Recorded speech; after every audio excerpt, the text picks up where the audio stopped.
Buenas noches y bienvenidos al curso gratuito de mantenimiento de equipos de perforación y carguillo con fiabilidad operativa, una iniciativa de Mindtech Academy, pensada para todos los profesionales que buscan optimizar el rendimiento de sus equipos y garantizar operaciones seguras, eficientes y confiables.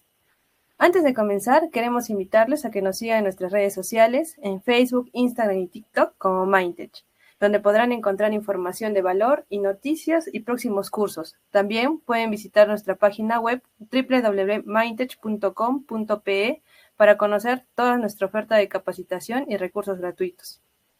Antes de comenzar, les comento brevemente cómo estará estructurada la sesión de hoy. Empezaremos con la ponencia principal a cargo de nuestro expositor y al finalizar tendremos un espacio de aproximadamente 10 minutos para responder preguntas. Pueden ir dejándolas en el chat durante la exposición y al final se las iremos leyendo al ingeniero para que él pueda responderlas. Y ahora sí, es un honor presentarles al expositor de esta jornada, el ingeniero Freddy Villanueva, ingeniero electrónico, con amplia experiencia en proyectos de mantenimiento eléctrico e instrumental en plantas concentradoras, hidrometalurgia y pads de lixiviación. Freddy cuenta con sólidos conocimientos en integración de sistemas SCADA, DSS y PLC, análisis de centros de control, protocolos de redes industriales, mantenimiento eléctrico, instrumentación industrial y controladores industriales. Hoy, desde su especialidad en el área eléctrica, nos compartirá su experiencia y visión para asegurar la confiabilidad operativa en los equipos de perforación y carguillo. Así que prepárense para una sesión técnica, práctica y de alto valor. Con ustedes, el ingeniero Freddy Villanueva.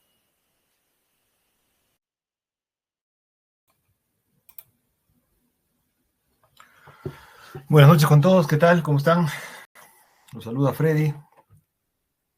Como ya me presentaron anteriormente, actualmente me dedico, me desempeño como especialista eléctrico de palas y perforadoras para Ferreiros, que es una empresa, un dealer de Caterpillar aquí en el Perú. Mi punto de operación básicamente es en Moquegua, en una operación llamada Cuajone, administrada por Sauder Perú. Entonces, en esa operación nosotros tenemos una serie de equipos que son básicamente, como dicen, ¿no? Palas y perforadoras, son 6 equipos en total. Bueno, ahora tenemos más, tenemos 7, porque tenemos 4 perforadoras y 3 palas eléctricas de gran capacidad, de las últimas, y estamos armando y terminando de armar una también que están próximos a entregar ahora a finales de agosto. Bueno, como se presentó en el tema del curso, básicamente el tema está dirigido a lo que es el mantenimiento de equipos de perforación y carguillo, basado con lo que es la confiabilidad operativa. Voy a hacer un breve resumen, un curso introductorio básicamente, enfocado no necesariamente del lado de un planificador como tal, ¿no? Un mantenedor planificador, sino del lado básicamente del inspector, del especialista de campo. Entonces vamos a darles una visión básicamente desde esa perspectiva para poder básicamente mostrarles cómo es el proceso de mantenimiento de equipos en el contexto en el que nos estamos desarrollando, que les comenté, es una mina en Moquegua. Y las principales estrategias que vamos a poder aplicar para poder dar confiabilidad a estos equipos y sean productivos y sean eficientes para en este caso el cliente, que es Sauder, ¿no? Bueno, voy a presentar mi pantalla para poder iniciar la exposición. Me confirman, Yajaira, si puedes. Sí podemos visualizar. Listo. Entonces, empezando, como ya se mencionó en la presentación, soy Freddy Villanueva, soy ingeniero electrónico de profesión. A pesar de que soy ingeniero electrónico, también veo y conozco temas mecánicos, porque, cuando uno se encarga de este tipo de equipos, de este tipo de envergadura, tenemos que conocer de ambas partes, de ambos temas, ¿no? Para poder resolver y coordinar y analizar problemas que a veces están relacionados tanto en la parte eléctrica como en la parte mecánica. Como se me comentó, tengo cerca de 10 años de experiencia en el sector de mantenimiento eléctrico minero. En los últimos 4 años me desempeño como especialista eléctrico de palas y perforadoras en Moquegua, básicamente para, como les digo, con Ferreiros, que es un dealer de Caterpillar aquí en el Perú. Dentro del contenido, he dividido la clase, o bueno, esta exposición en básicamente 5 puntos, teniendo como primer capítulo el tema de una breve historia de lo que es el mantenimiento y equipos de perforación y carguío, para poder saber un poco, para ponernos un poco en contexto de cómo surgieron estos equipos, cuál fue la necesidad y cuál fue también un poco de la historia del mantenimiento propiamente dicho, ¿no? Como segundo capítulo tenemos el tema de los fundamentos del RCM2 aplicado a la minería. Básicamente vamos a tocar acá los temas que son definidos por John Mowbray en su libro, que es una Biblia, me parece, para todo lo que somos mantenedores. Vamos a aplicar un poco los temas técnicos y teóricos para poderlos plasmar en lo que es el mantenimiento y la toma de decisiones en los planes de mantenimiento que aplicamos en estos equipos. Como tercer capítulo tenemos lo que es el mantenimiento propiamente dicho de las palas eléctricas. En este capítulo voy a dar una breve introducción de lo que es una pala eléctrica, sus partes, sus sistemas y subsistemas y su principio de funcionamiento básicamente para poder entender más adelante los planes estratégicos y las estrategias que se aplican para poder resolver y evitar las fallas a futuro, ¿no? En lo que es el capítulo 4, de igual manera, la misma metodología para el tema de las perforadoras. Voy a explicar a grosso modo lo que es una perforadora, cuáles son sus partes, cuál es su principio de funcionamiento y sus sistemas y todos la tecnología que esto implica, ¿no? Y finalmente tenemos como capítulo 5 los planes estratégicos, que están básicamente enfocados a equipos nuevos, a equipos de mantenimiento, cuáles son las estrategias de mantenimiento a corto y largo plazo, qué se hace normalmente en una operación minera ante una falla, cuál es la respuesta que tenemos nosotros como empresa en el caso de lo que es Ferreiros, y cuál es la respuesta también del cliente y cómo se adapta a esas necesidades para poder elaborar y resolver sus problemas, mejorando al final su productividad, que es lo que buscamos todos, buscamos como marca nosotros y busca la minera como productividad y ganancia, ¿no?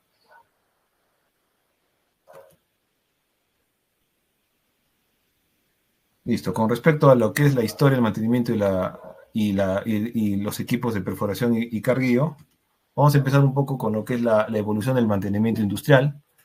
Bueno, como ya sabemos, lo que hemos estudiado quizá los que somos aquí, los que estamos presentes que somos mantenedores, básicamente lo que es la evolución del mantenimiento se divide en cuatro generaciones, siendo la primera generación la que abarca básicamente la etapa desde la revolución industrial hasta la década de los 50, cuando el mantenimiento era básicamente reactivo, correctivo. Se utilizaban máquinas de gran tamaño, normalmente con repuestos y componentes sobredimensionados. Había, en esos momentos, había el concepto todavía el concepto de repuesto, el concepto de logística, el concepto logístico, el concepto de mantener un estatus de una cantidad de repuestos para poder atender eventualidades. Sin embargo, no había una proyección todavía para poder evitar esas fallas a largo plazo, ¿no? Básicamente, como se dice en esta primera generación, el mantenimiento se basaba básicamente en cambiar piezas que sufrían un desgaste y que imposibilitaban que la máquina cumpla su función como tal.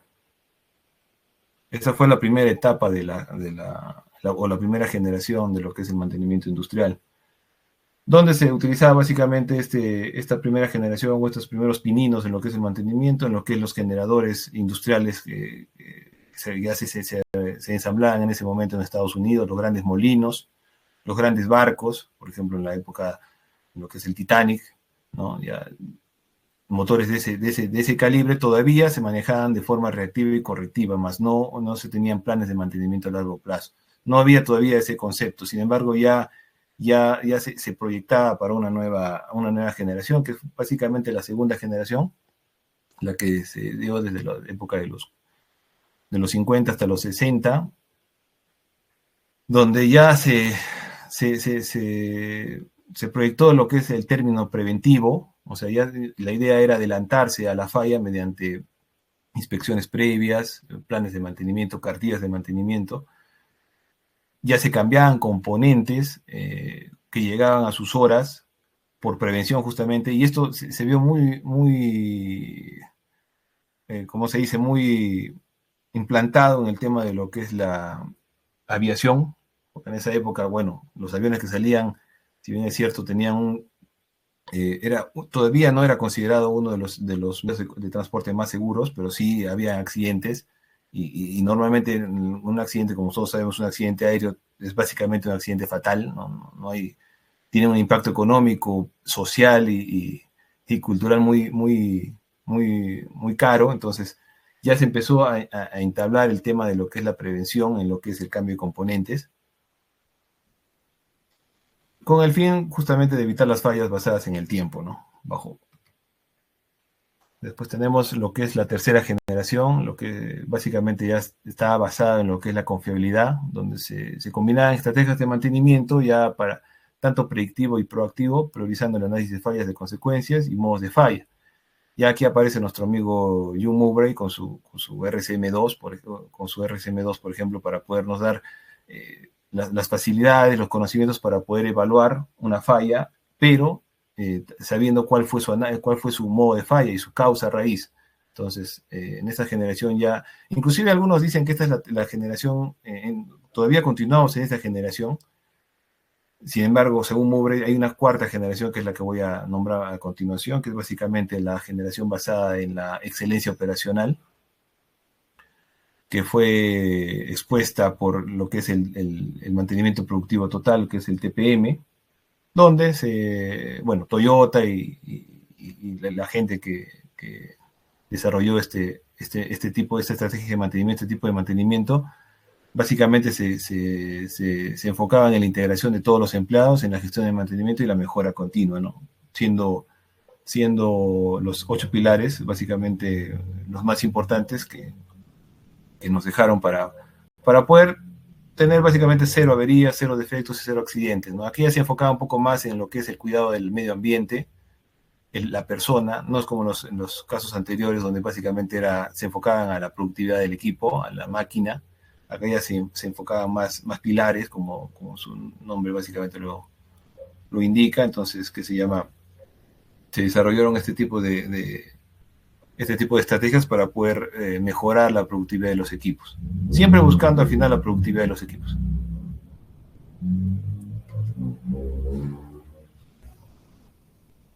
Como historia de los equipos de perforación y carrillo, tenemos que el primer inventor o el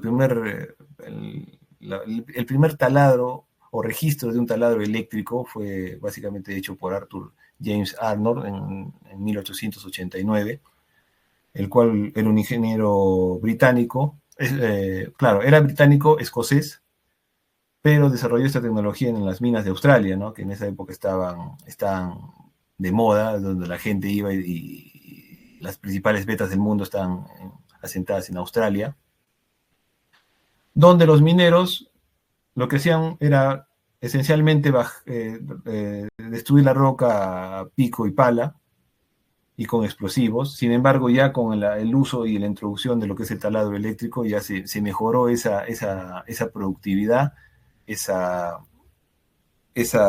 básicamente el proceso, ¿no? El proceso de perforación y voladura. Se mejoraban los procesos de perforación y voladura ya con este nuevo instrumento que fue algo nuevo para ellos.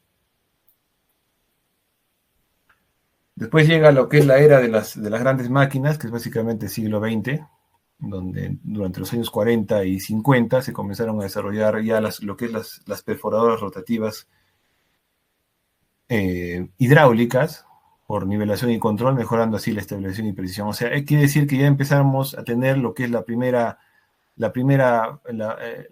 concepción de una perforadora como tal, que para serlos sinceros no ha cambiado mucho en lo que es desde sus orígenes, básicamente tiene la misma forma, pero al inicio se empezaron a usar los sistemas hidráulicos para poder controlarlas y operarlas, ¿no?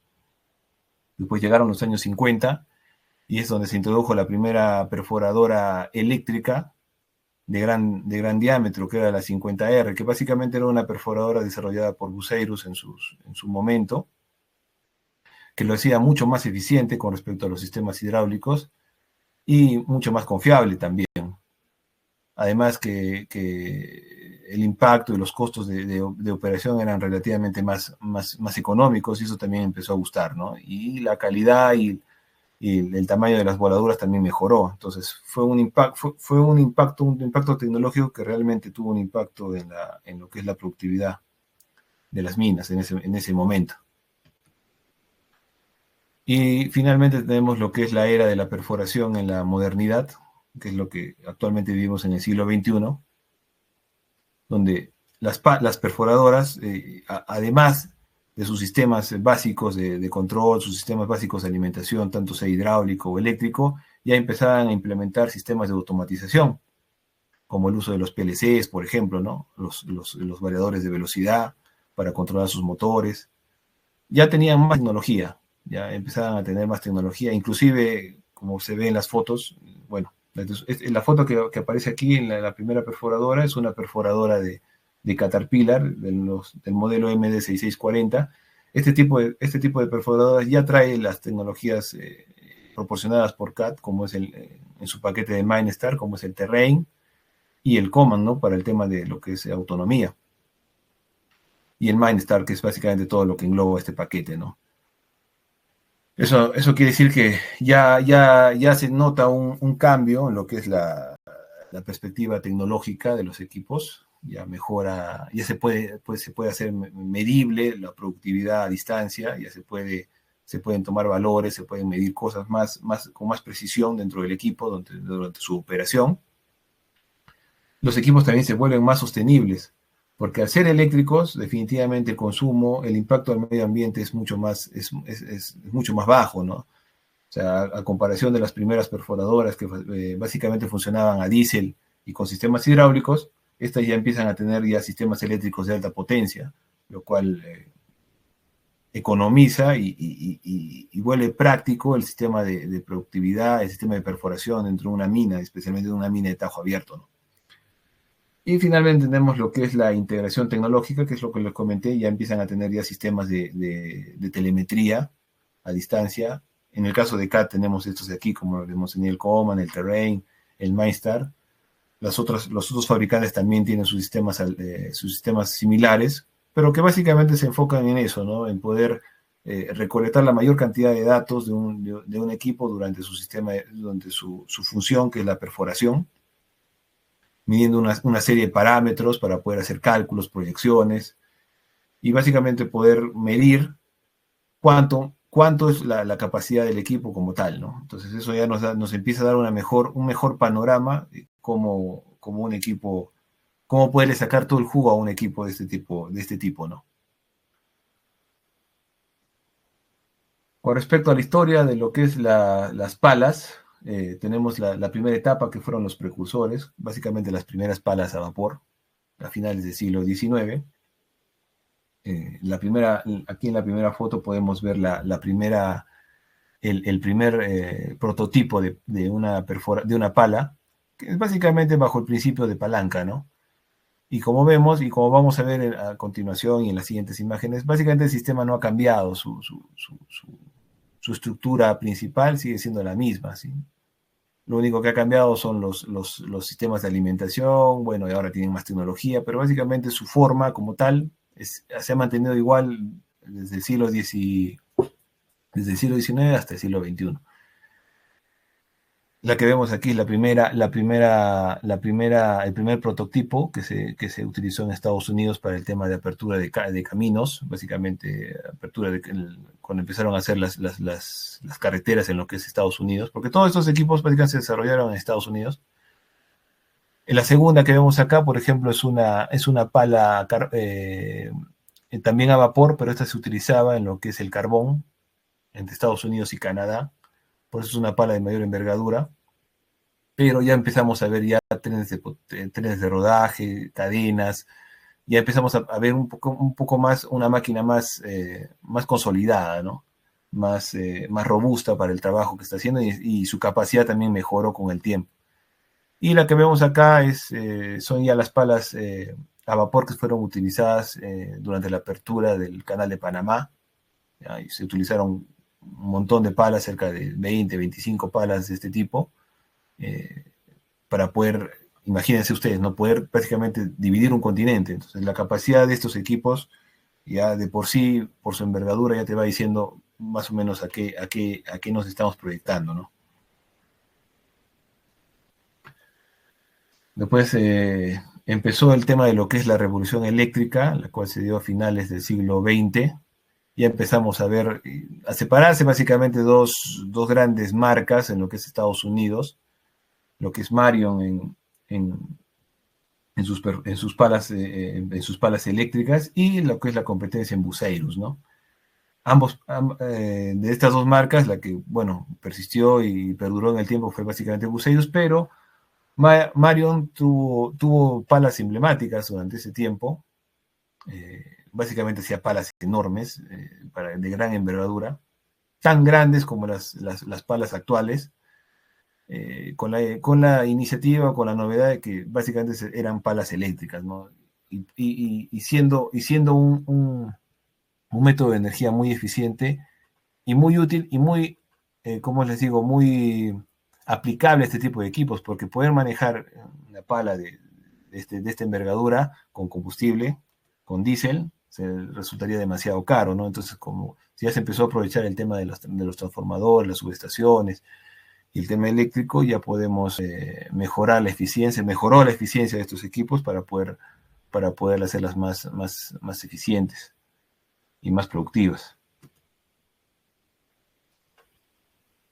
Luego tenemos lo que es la era de las superpalas. Aquí apareció en esta época, en esta era, la más representativa fue la Marion 5760, la que vemos en las imágenes, que básicamente era una pala de más de 30 metros, con 4 bastidores, una cosa que hoy en día incluso ya se considera una pala realmente enorme. Las palas actuales no son tan grandes como esta, pero este tipo de palas ya se usó desde la época de los 50 hasta la década de los 70, ¿no? Se dejó utilizar ya básicamente por un tema de repuestos y de contexto, ¿no?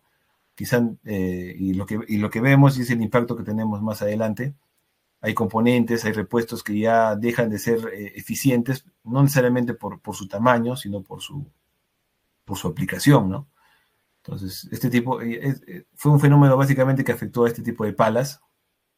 Y bueno, el contexto operacional hizo que se optimizaran algunos componentes, hicieron que se redujeran, no necesariamente por eficiencia, sino por productividad, ¿no? Y finalmente estamos en lo que es la modernización y la digitalización, que es la época que vivimos actualmente, desde el siglo XX desde finales del siglo XX hasta el siglo XXI, teniendo en Estados Unidos básicamente dos grandes marcas, en lo que es Buceiros y Caterpillar. De hecho, Caterpillar compró a Buceiros en el año 2010 como parte de una adquisición de cartera muy importante. Compró su cartera de perforadoras y palas eléctricas. Actualmente el modelo no ha cambiado, si bien es cierto, todavía siguen funcionando y como les comenté al inicio en la operación donde me desempeño, todavía tenemos palas de este tipo, inclusive perforadoras también de esta marca, y tenemos también los nuevos modelos, ¿no? Proporcionados por Caterpillar, que en ese know-how, en esa transferencia tecnológica, no cambió mucho su sistema de control, su estructura, por justamente tener disponibilidad de repuestos y que sus repuestos sean compatibles tanto con las máquinas antiguas de Buceiros como con las máquinas nuevas, ¿no? El diseño básicamente no ha cambiado en lo que es los últimos 30 años. Y tampoco sus capacidades. En lo que es el contexto actual, en lo que es la minería peruana, básicamente aquí manejamos estas marcas, son seis marcas conocidas ya en el mercado nacional. son utilizadas por las mineras más grandes de aquí en el Perú, que son básicamente Puseiros, IPIH, Caterpillar, Komatsu, y el tema de las Epiro, que son básicamente perforadoras que se utilizan en perfilaciones, son perforadoras pequeñas, su modelo más representativo es la Epiro Pit Viper, que se utiliza mucho para lo que es la perfilación de los taludes de los bancos para las explosiones, para poder darle el contorno, ¿no? a la voladura, y pueda salir una voladura más limpia para poder tener un talud más desarrollado, más fino, ¿no?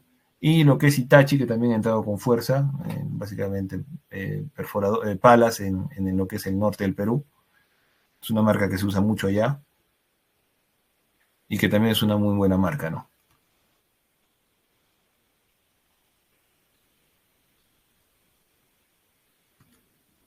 Bueno, con respecto a lo que es los fundamentos del RCM2, en este capítulo vamos a desarrollar las 7 preguntas fundamentales del proceso del RCM2 para poder desarrollar el proceso del RCM, desde lo que es la concepción del activo, su análisis de fallas, sus fallas funcionales, identificar sus efectos y consecuencias de esas fallas, y poder, en el proceso, poder medir y tomar acciones proactivas y las acciones correctivas que se puedan tomar de acuerdo al modo de falla, ¿no?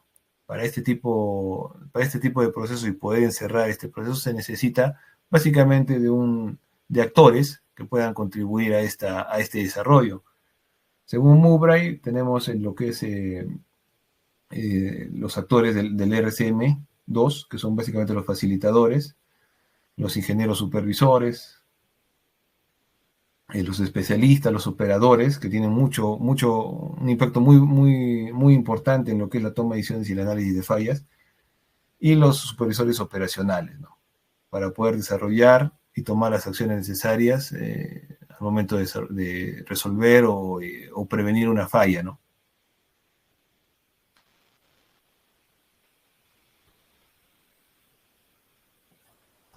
Dentro de los tipos de las tareas del RCM tenemos lo que es el recondicionamiento cíclico, que es básicamente las reparaciones de los componentes. Al ser un equipo, por lo menos lo que es las palas eléctricas, al ser un equipo tan grande, es necesario el tema de reparación de componentes mayores, en este caso lo que es transmisiones, motores, rodamientos. Se le hace un recondicionamiento cíclico para poder mejorar su PCR, su productividad, su esperanza de vida del equipo, ¿no? Después también dentro de ese marco tenemos lo que es el reemplazo cíclico, que ya son componentes o equipos completos que ya simplemente cumplen su ciclo de vida, ya no se les puede dar más mantenimientos correctivos o PMs programados. Entonces ya se corta un ciclo de funcionamiento, un ciclo de vida, entonces se tiene que dar de baja ese tipo ya sea componentes o sea equipos mayores, ¿no? O el equipo completo, dependiendo también de las horas de productividad.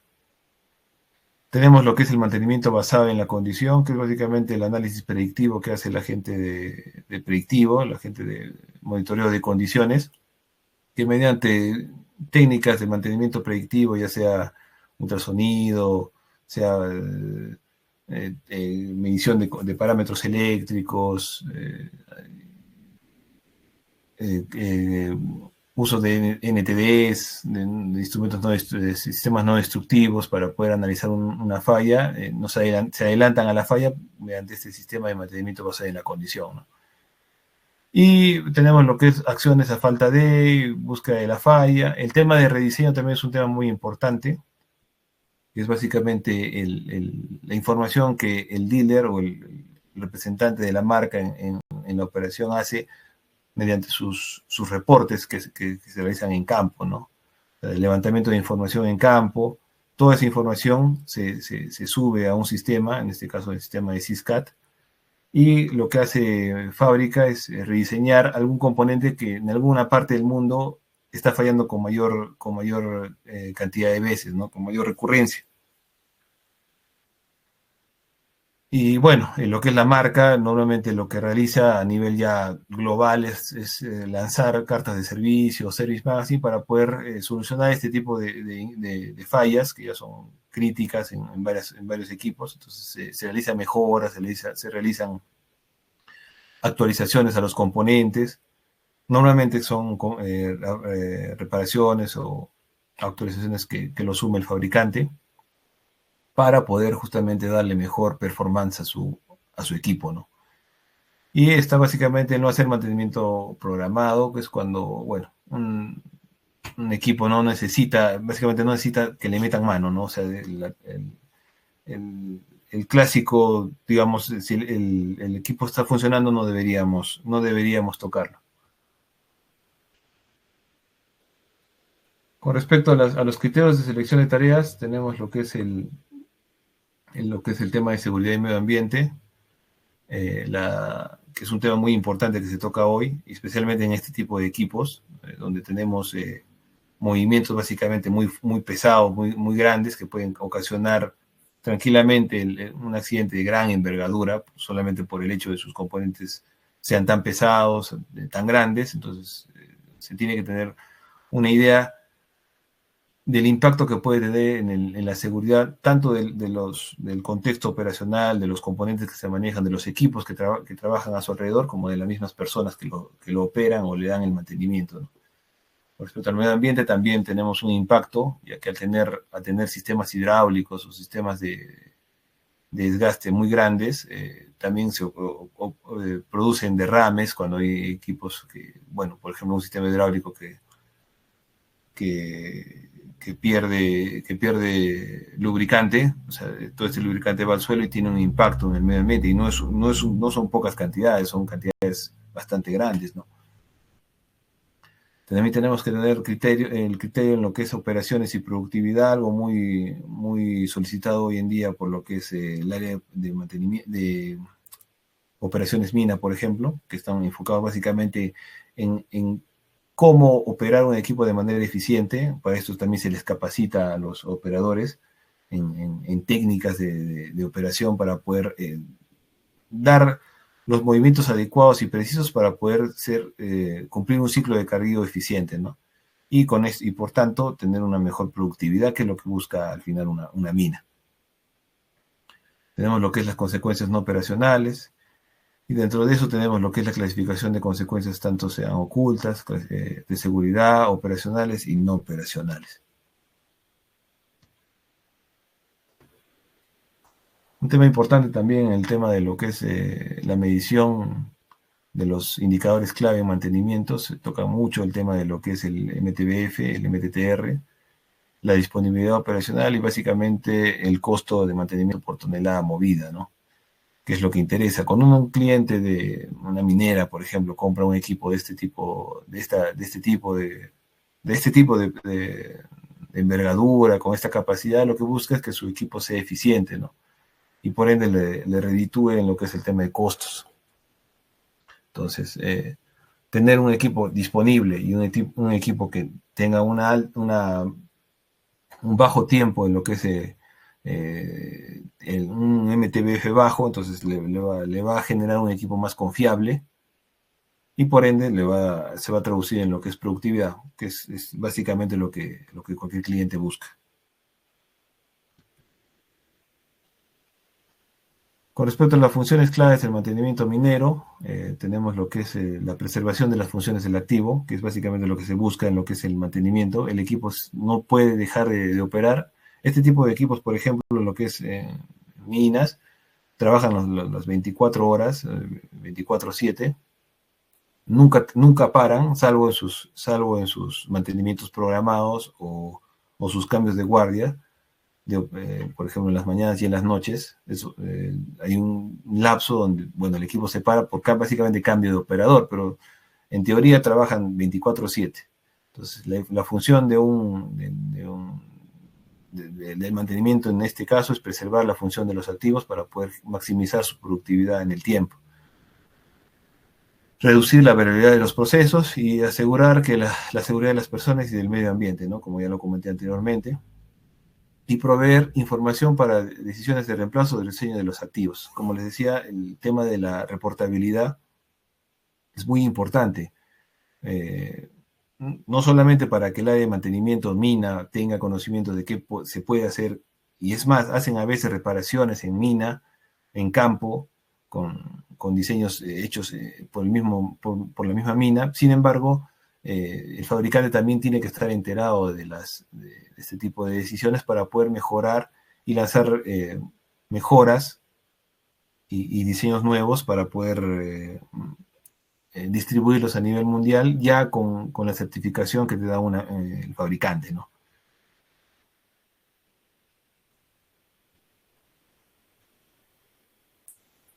Bueno, con respecto a lo que es el mantenimiento de palas eléctricas, aquí vamos a dar una pequeña explicación sobre cuáles son los principales componentes de una pala eléctrica. En este caso es una pala Bucyrus de la serie 495HR, donde tenemos como componentes mayores lo que es la pluma o el boom, ¿no?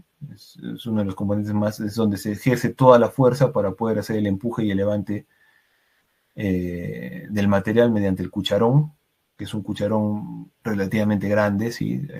Por ejemplo, que tenemos aquí llegan a tener 72 yardas cúbicas con una capacidad de aproximadamente 90 toneladas por carga, ¿no? O sea, este balde puede cargar 90 o 95 toneladas por carga, llena un camión en 3 pasadas y media, estamos hablando de un 798, un 980, en lo que es Komatsu, o el clásico 797, que también ya es un camión que aquí se utiliza bastante. Básicamente se llena con 3 pasadas y media. Tenemos lo que es las bastidores, el revolving frame, toda la estructura del cuarto de máquinas. Dentro del cuarto de máquinas, en esta parte donde está la parte de 495HR, están básicamente lo que es transmisiones, frenos y tambores para poder mejorar, para poder realizar el movimiento de empuje y levante, ¿no? del material. En la parte trasera, por ejemplo, tenemos lo que es la cabina, el cuarto de control eléctrico. Aquí ya tenemos lo que es el sistema. Por lo menos en lo que es Bucyrus se maneja bajo un sistema que se llama sistema SIVAS, que más adelante lo voy a detallar un poco más. Es un sistema de control de motores AC mediante inversores IGBT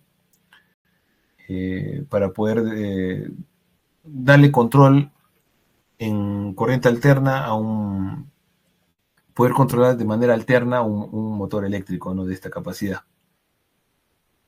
Tenemos lo que es la cabina, la estructura A, todo lo que soporta básicamente la estructura A y los cables de suspensión. Tenemos lo que es la roldana superior, o lo que es la punta pie de pluma, el eje de punta pluma, donde se enrolla el cable de levante y hace todo el efecto palanca en la parte superior, ¿no? Y dentro de todo esto tenemos también ya sistemas de control, los sistemas de lubricación, los sistemas eléctricos y los sistemas de filtrado también de polvo y componentes, ¿no? Esta es una lámina básicamente de la parte inferior del tren de rodaje de lo que es la pala. Tenemos lo que es las cadenas, las orugas, la cremallera, que es un sistema bastante grande, donde se ejerce toda la fuerza de empuje y rotación de la pala para poder hacer los movimientos mayores. Tenemos motores y transmisiones eléctricas de gran envergadura. Estos son transmisiones y motores de la marca Siemens, por ejemplo, ¿no? Que cada uno, por ejemplo, en lo que es motores eléctricos llegan a desarrollar en lo que es Kraus algo de 700 caballos HP, 700 HP, con transmisiones planetarias, ¿no? Para poder mover los 1200 toneladas que pesa este equipo. ¿Ya? Tenemos básicamente esto nosotros lo conocemos como lo que es el track frame o los bastidores, ¿no? Es básicamente todo el sistema que soporta la pala, todo el peso. tenemos lo que es también los sistemas de potencia. Es un gráfico acerca de los anillos de alta tensión, por donde se alimenta la pala en la parte baja.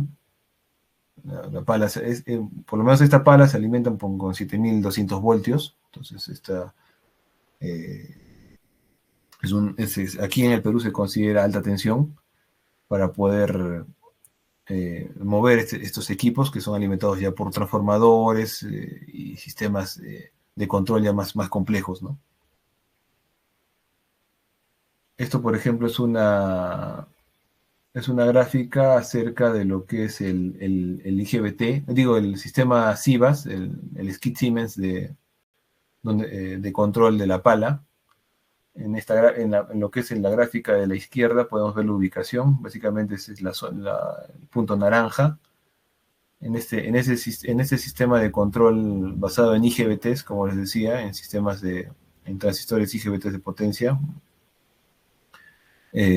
básicamente se controlan lo que es el control de movimientos de giro, de Krauss y de Hoyce mediante un controlador que es el Sivas, un controlador dedicado al control de estos IGBTs, y un PLC que es el encargado de lo que es las señales, ¿no? Que está en la parte baja del controlador principal, que básicamente monitorea parámetros, estados, y mediante una lógica activa o desactiva todo lo que es los sistemas de control auxiliares, ¿no? En este caso, lo que es sensores, motores de blowers, y lo que es el sistema de control propiamente del equipo, que se comunica por bastantes nodos que están distribuidos alrededor de todo el equipo, y que se encargan de controlar sistemas independientes como el sistema de Hoyce, el sistema de swing, o el sistema de giro, el sistema de propulsión, o el sistema de propel, ¿no? Por ejemplo, en esta lámina podemos ver lo que les comenté, ¿no? El sistema IGBT, los sistemas de control IGBTs por AFES, inversores. A su costado tenemos lo que es los transformadores de alta potencia. Tenemos también los transformadores auxiliares, y también tenemos lo que es los anillos de baja, que están básicamente en la parte media del equipo, en la corona de giro. Tenemos una transmisión y un motor en la parte de adelante, que es el encargado de dar el empuje, se conoce como motor y transmisión de Krauss. Tiene su tambor también donde se enrolla el cable. Tenemos dos transmisiones de swing, que son básicamente las encargadas de darle movimiento a la pala en lo que es el giro, ¿no? Para poder girar y poder atacar el banco con mayor precisión. Todos estos equipos están controlados por MCCs, o sistemas de control de motores, y están gobernados por switch de alta potencia, ¿no? Switch y contactores de alta potencia que se encargan de alimentar todo este equipo. Básicamente esto es si uno lo ve desde esta perspectiva, una pala eléctrica de este tamaño es una planta industrial, ¿no? Donde encontramos todos los sistemas posibles, desde los sistemas de alta potencia hasta los sistemas de control más complejos. De hecho, por su altura se consideraría casi una pala como si fuese una casa de 3 pisos, ¿no? Tomándolo bajo esa perspectiva, ¿no? Más o menos para tener una idea de del tamaño que llegan a alcanzar estos equipos. Ahora, para poder nosotros tener un historial básicamente de las fallas, toda empresa, y especialmente en la empresa en donde me desenvuelvo, utilizamos ERPs, ¿no? Para poder tener un histórico de fallas, no solamente de las fallas, sino un histórico también del cambio de componentes. Y en el caso de nosotros utilizamos lo que es la marca o el software AMT, ¿ya? Es básicamente un sistema donde podemos nosotros generar backlogs, podemos registrar las fallas, dividirlos en sus sistemas y subsistemas y de acuerdo a componentes, ¿no? O sea, es básicamente una base de datos muy grande donde nosotros ya tenemos un histórico de fallas y podemos realizar análisis de acuerdo a lo que nos pueda o haya quedado almacenado aquí, ¿no? De acuerdo a lo que se haya cargado como evento o como falla. Y y también se utiliza mucho lo que es el sistema SAP Business Client, que es básicamente para lo que es el seguimiento de componentes que nos vende Caterpillar, por ejemplo, ¿no? Para poder ver ubicaciones, stock a nivel mundial, o no solamente a nivel mundial, sino también a nivel nacional, ¿no? A veces también hay componentes que se protegen se almacenan en diferentes almacenes que tenemos en el Perú, en otras operaciones. Entonces, toda esa información está registrada en lo que es el SAP Business y podemos nosotros hacer seguimiento de sus componentes, ¿no? Para poder pedirlos, para poder hacer un monitoreo, una protección, por ejemplo, en caso de una falla o solicitar un repuesto de emergencia por máquina parada, ¿no?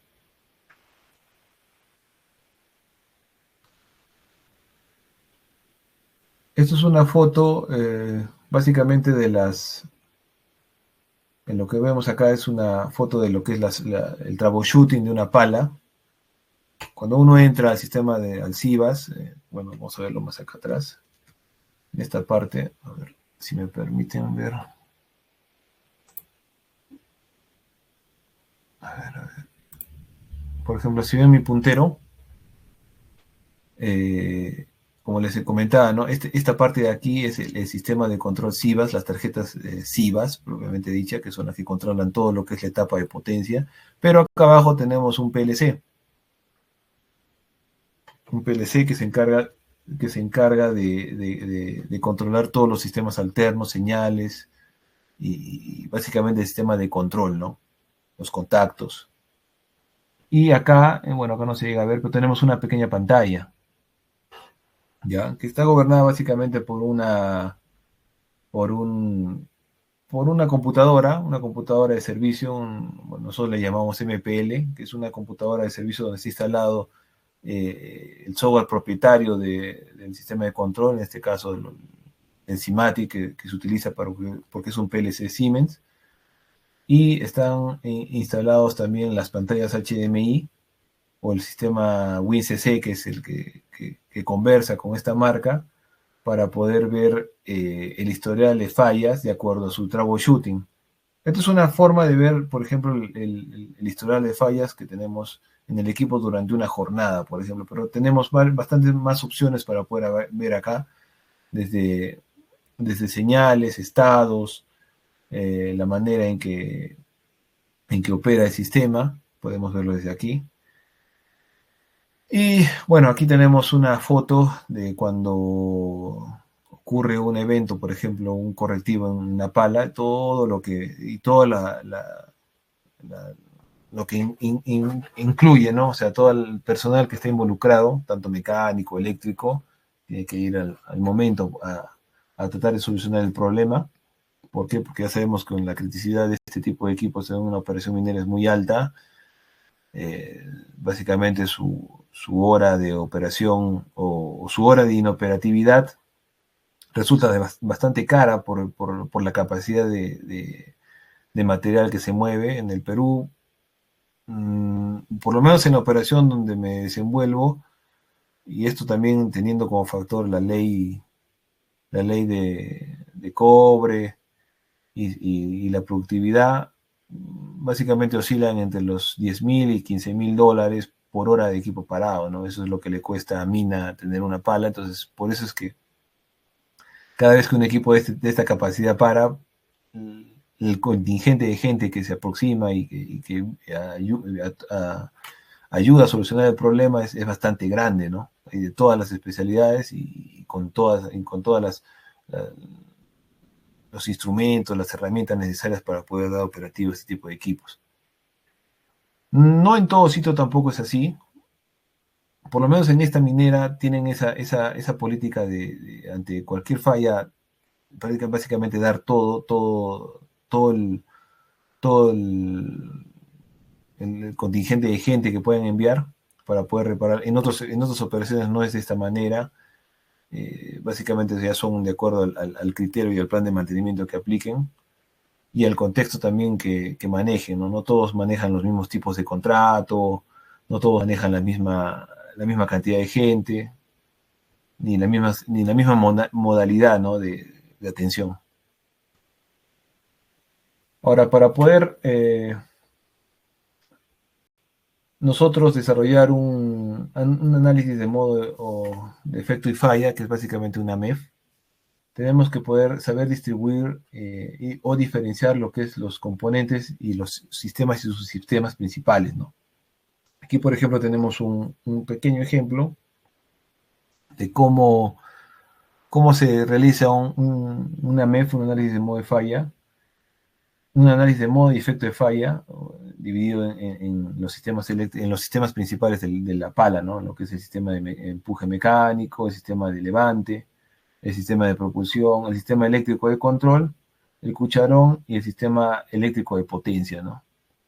Donde identificamos el modo de falla, el efecto, la gravedad, de acuerdo a una escala, la causa potencial, la ocurrencia y los controles de detección, ¿no? O sea, digamos, cómo ha sido detectado cuál es la forma en que ha sido detectado ese modo de falla, la detección y lo que es las acciones de mantenimiento recomendadas, ¿no? Para poder evitar que este tipo de cosas vuelvan a producirse. Ahora, para poder hacer realmente un AMEF de un equipo tan grande, justamente, bueno, ahí está el trabajo, ¿no? Como dicen, ¿no? O sea, no todos los equipos tienen el mismo historial de fallas. Entonces, hacer un análisis de modo de falla para un equipo de este tipo resulta bastante complejo, no solamente porque el historial de fallas es abundante, sino porque también no todo, por la misma envergadura y capacidad de sus componentes, no todo el tipo de fallas son necesariamente iguales, ¿no? Hay muchos parecidos, pero casi la gran mayoría de fallas no se dan de la misma manera. Hay gente incluso que hasta en mina que han, están 30, 20 años en los puestos y siguen viendo fallas nuevas, a pesar, ¿no? de toda la experiencia y todos los modos de fallas que han vivido. Pero esto es un ejemplo básico de cómo se hace una MEF para poder monitorear las condiciones del equipo. Otra modalidad que también se debe tener es el tema de los análisis de las frecuencias y paradas, ¿no? Para poder medir la confiabilidad del equipo, y esto se hace de acuerdo a un periodo prolongado de tiempo. Normalmente se hacen por un periodo semestral de 6 meses y se divide en sistemas y subsistemas, ¿no? En este caso, por ejemplo, acá podemos ver un pequeño gráfico donde podemos apreciar la incidencia de frecuencias y paradas de los sistemas eléctricos, de los sistemas de gates, en este caso los sistemas de puntas y separadores que tiene el cucharón, el Dipper Latch, que es básicamente el sistema de apertura de compuerta del cucharón, que también, bueno, por lo menos en la operación donde me desarrollo, siempre ha formado parte de su TOFI de fallas. El tema de lo que es los cables de Crow y Retrac, que también se deben medir. Estos cables normalmente se cambian o se rompen por mala operación, por el contexto operacional, quizá digamos por mala voladura, por la condición de la mina. Entonces eso también se mide y forma parte de los TOFI normalmente, porque son los componentes básicamente de desgaste, los que están expuestos a lo que es la fricción y el trabajo. Y tenemos también eventos relacionados a lo que es el sistema de autolubricación, ¿no? Que es un sistema también bastante importante. Este sistema básicamente arrastra muchos subsistemas, entre ellos, como les digo, normalmente los equipos, las fallas empiezan en este sistema y van jalando todos los demás sistemas, especialmente en el sistema eléctrico, en el sistema de control, cuando, por ejemplo, un sistema, una bomba no funciona bien, no está lubricando, o simplemente no es el tipo de lubricante que se debería estar utilizando, entonces esto nos ocasiona fallas en otros sistemas que a veces ni siquiera están necesariamente relacionados, ¿no? Pero tiene un impacto. Después, un tipo también de análisis que se hace es el tipo los gráficos de Jackknife para poder diferenciar lo que es el impacto de las fallas, tanto por sistemas y por equipos, diferenciando en una falla es crónica y normal, o aguda, o crónica y aguda, dependiendo del cuadrante en que nos encontremos, ¿no?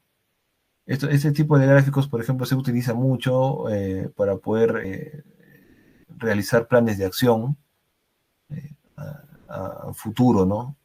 Es también un gráfico muy solicitado por la alta gerencia para poder determinar y tomar, en la toma de decisiones sean más asertivas, ¿no? Al momento de poder generar planes o tomar decisiones con respecto a estos equipos.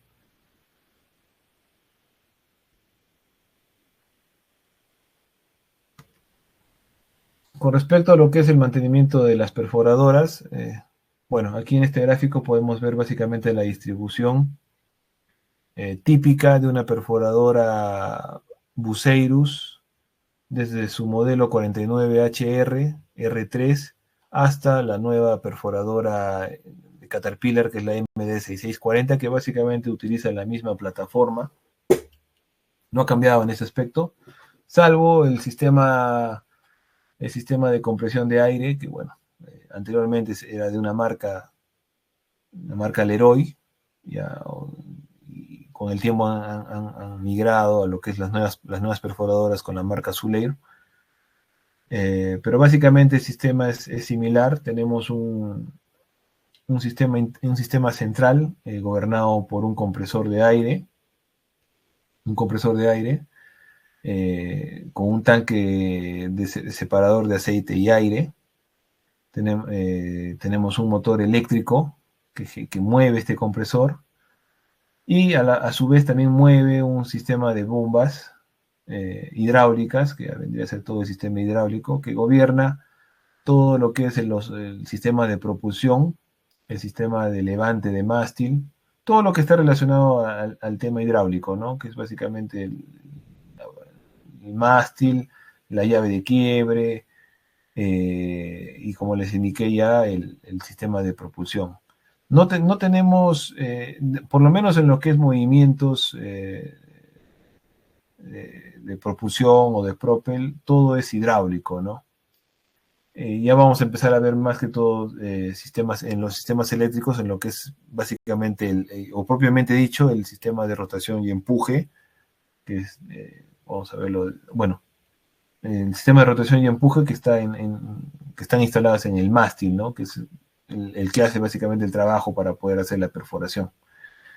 Tenemos una cabina que consta de un asiento de un operador, y bueno, tiene ciertas condiciones también para poder hacerla habitable, porque tengamos en cuenta que aquí el operador básicamente vive todo el día, ¿no? Entonces tiene ciertas comodidades para poder mantener, para que el operador se mantenga constantemente alerta y pueda realizar su trabajo de perforación de manera más eficiente, ¿no? De igual manera que en las palas eléctricas también tenemos un sistema de control de motores que están básicamente en esta sección verde,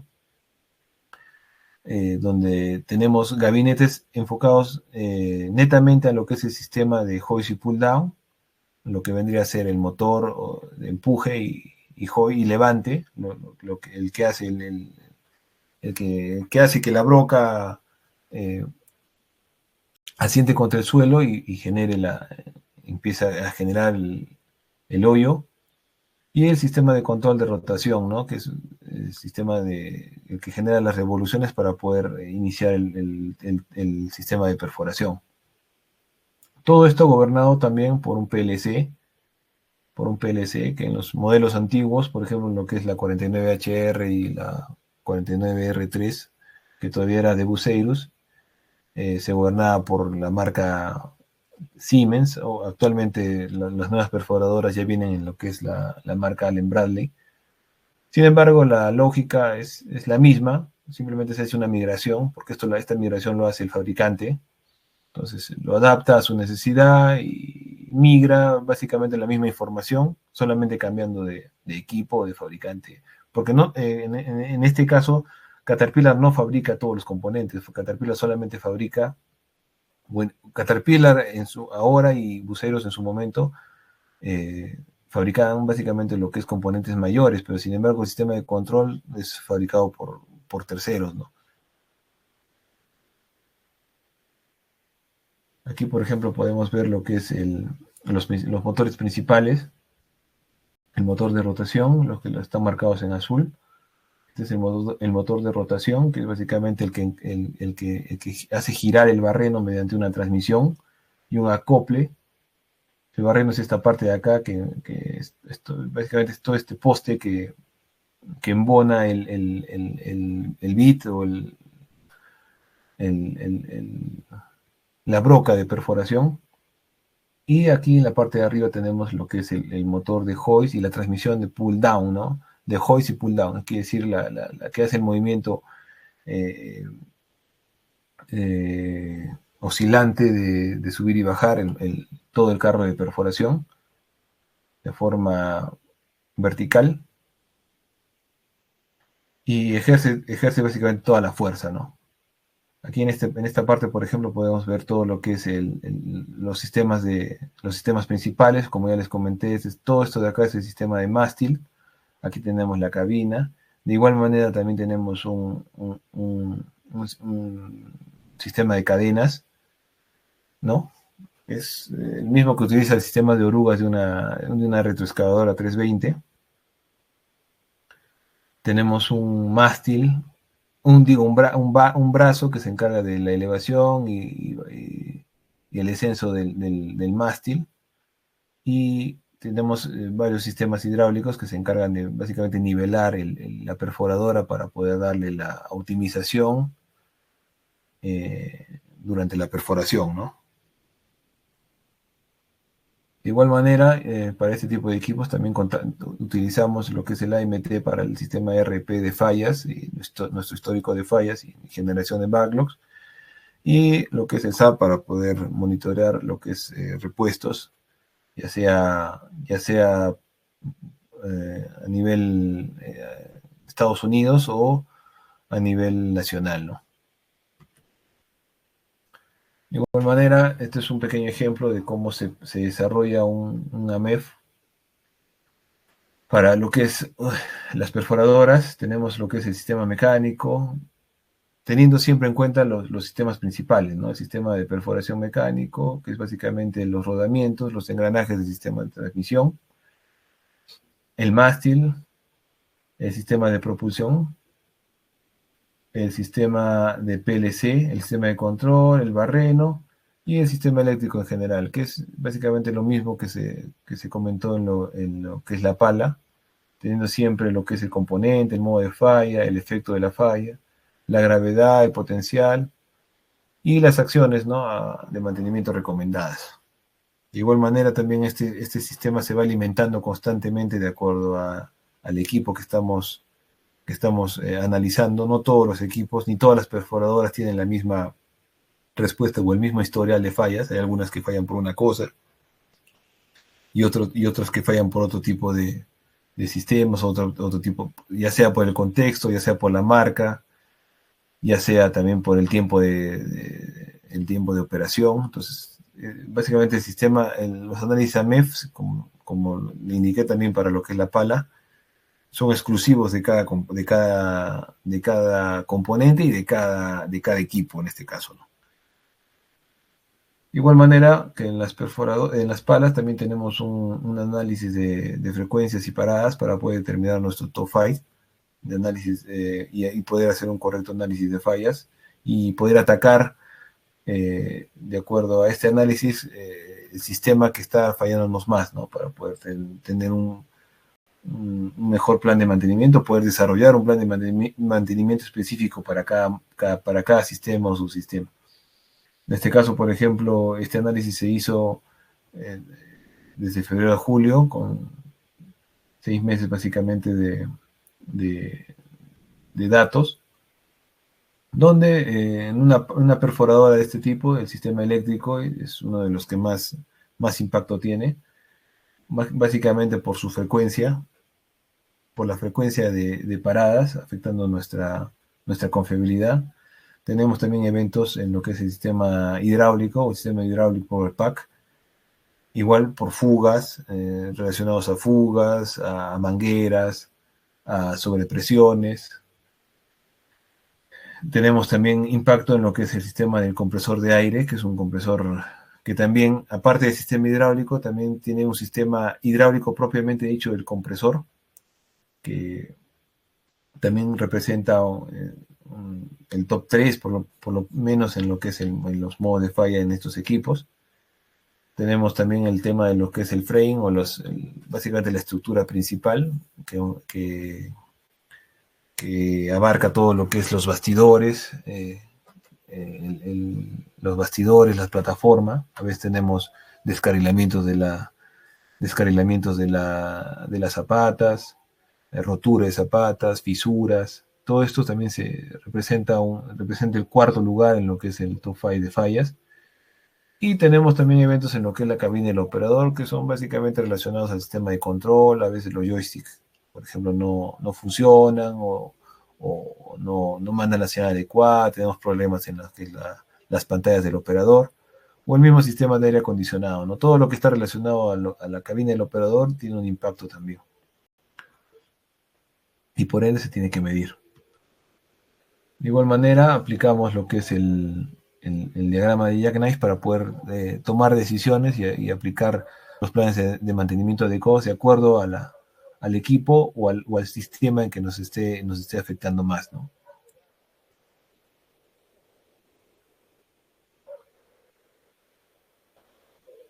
Aquí, por ejemplo, vemos en lo que es en la parte izquierda el histórico de alarmas. Ojo que este histórico de alarmas básicamente se da igual en la pala, de acuerdo al troubleshooting que nos ofrece el fabricante, ¿no? Por ejemplo, si ustedes se dan cuenta, por ejemplo, aquí podemos ver un código. Este código es propio del fabricante, y tiene y junto con el manual de operación también viene un manual de códigos de fallas, con las que el fabricante a grosso modo nos da cierta información de cómo poder solucionar una falla. Sin embargo, no necesariamente se resuelve de esta manera, no se utiliza este tipo de archivos para poder generar un top 5, ¿no? Normalmente la información que utilizamos para generar un top 5 viene relacionada básicamente de la operatividad que nos manda la información mina, ¿no? Es la parte de aquí abajo, ¿no? O sea, digamos, el tiempo de parada, ya sea un mantenimiento, ya sea una falla. Entonces ya aquí ya podemos ir disgregando. Aquí ya el controlador dispatch, por ejemplo, nos los separa por sistemas, subsistemas, de acuerdo a lo que se reporta en operaciones mina, ¿no? Pero sin embargo, para temas técnicos o para temas básicamente de inspección de equipo, nosotros utilizamos, y la resolución del problema del correctivo, se utiliza mucho lo que es el troubleshooting del fabricante, ¿no? Mediante su código de fallas. Esta, por ejemplo, es una perforadora que tenemos allá en la operación. Esta es una CAT MD6640, pero todavía con tecnología Buceirus. Todavía no había, si bien es cierto, dice CAT, pero todavía sus sistemas internos todavía siguen siendo Buceirus. Inclusive uno entra al interior del equipo y todavía encuentras esa marca. Actualmente ya todo ha sido migrado a lo que es Caterpillar. Entonces ya inclusive los modelos han cambiado, pero el principio de funcionamiento sigue siendo el mismo, ¿no?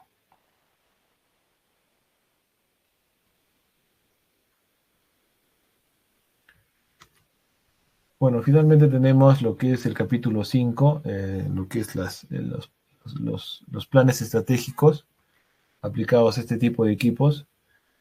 donde lo que se busca básicamente son tres pilares fundamentales, lo que es asegurar el tema de garantías cuando es un componente nuevo o un equipo nuevo. Para esto se tienen que cumplir las condiciones que el fabricante te da bajo su contexto operacional y bajo sus condiciones, ¿no? Para poder generar una garantía ante un equipo, ante una falla, ya sea operativa o por, o por, o por básicamente por fabricación, ¿no? Tenemos lo que es el pilar de mantenimiento, que es básicamente encargarse de la prevención de fallas mediante mantenimiento proactivo y predictivo, que es lo que actualmente se utiliza mediante las técnicas de mantenimiento predictivo que, bueno, ya hemos mencionado anteriormente. Y un tema muy importante también lo que es el tema de los registros, la reportabilidad, la documentación de todas estas fallas resulta de gran importancia al momento de tomar decisiones.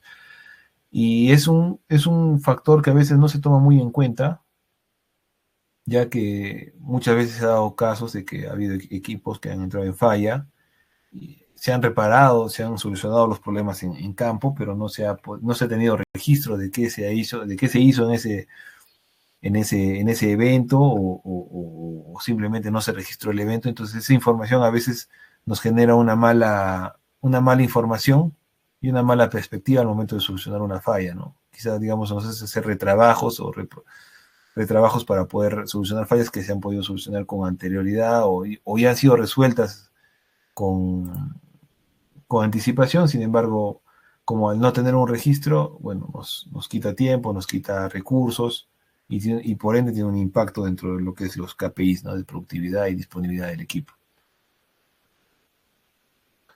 Dentro de las actividades de soporte que se realizan, básicamente tenemos lo que están divididas en actividades, frecuencias, responsables y el método también que se utiliza.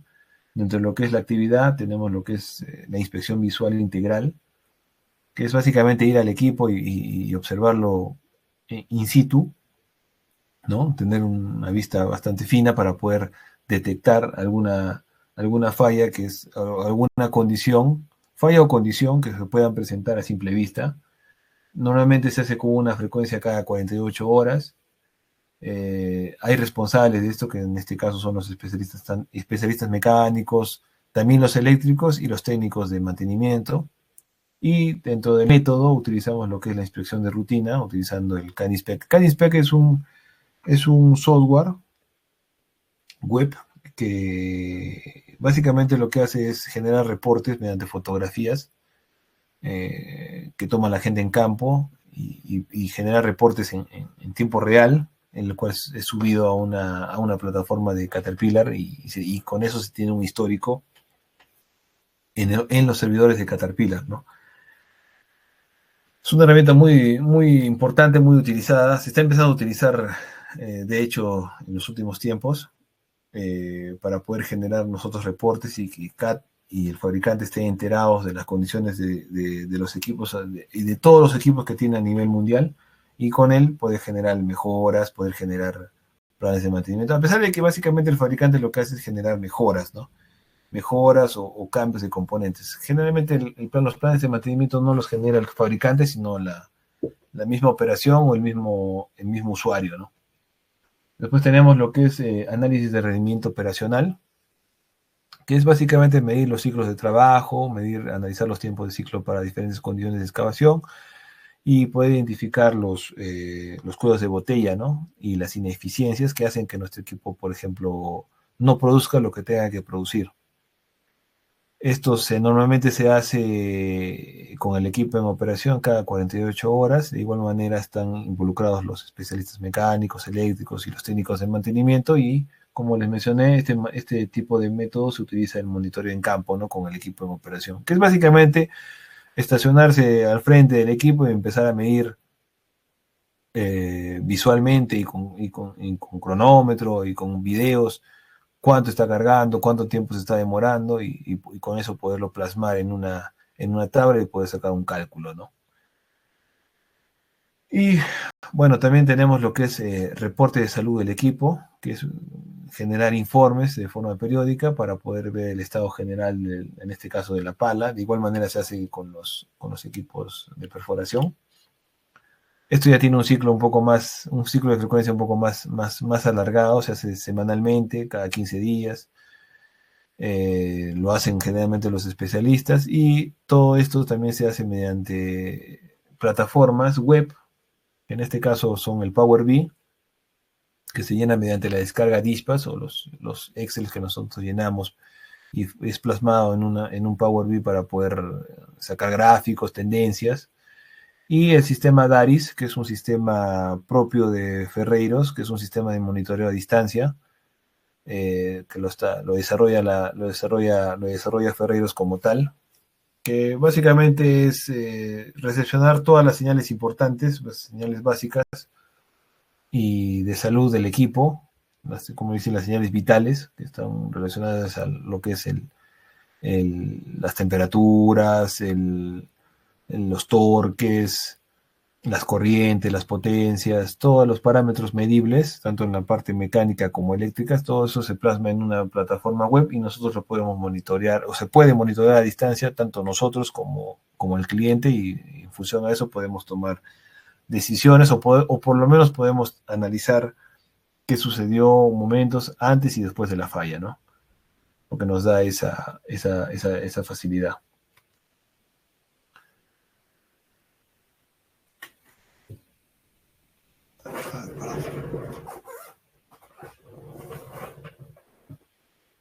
A ver, con respecto a lo que es la identificación de anomalías, también es una actividad muy importante. Y bueno, y se detecta básicamente con sistemas internos de vibración, sistemas de presión, sensores que ya vienen instalados en la propia máquina. Y algunos también que se utilizan de manera externa, ¿no? Como lo que es analizadores de vibración, infrarrojos, medidores de presión. Este tipo de actividad se hace cada 250 horas y también lo realizan los especialistas mecánicos y los técnicos. También se realiza el monitoreo de temperaturas y la lectura de análisis de códigos de falla que les comenté anteriormente, para poder nosotros determinar el tipo de falla y el modo de falla y básicamente determinar la solución, porque en ese código de fallas el fabricante te indica los puntos a atacar y los puntos que se necesitan observar, ¿no? Para poder para poder poner el equipo en funcionamiento nuevamente en el tiempo más corto, ¿no?